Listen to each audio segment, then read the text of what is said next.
guys, ituturo ko sa inyo kung paano i-recover yung Facebook password nyo. Kung sakaling nakalimutan nyo, punta lang kayo sa Google Chrome. Search nyo ang google.com.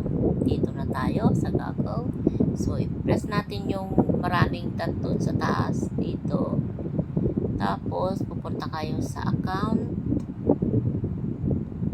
Yan. Punta na kayo sa account. At dito na tayo. Tapos, press nyo yung security.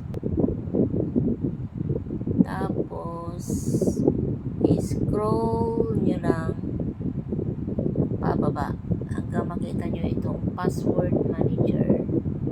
Press nyo yan. Tapos, nandito makikita nyo yung Facebook. Yan. Press nyo yung Facebook.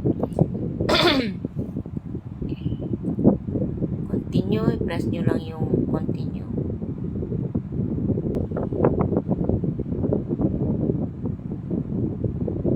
Ayan, nandito na lahat yung mga password natin. Ayan. Makikita nyo lahat dito yung password nyo. Ayan. Pagka gusto nyo makita, kasi nakadat lang yan, pindutin nyo lang yung parang may mata dyan para makita nyo yung password. So, ganun lang guys. Napakadali. Pagka nakalimutan nyo yung password nyo sa Facebook para hindi na kayo gumawa ng panibagong account.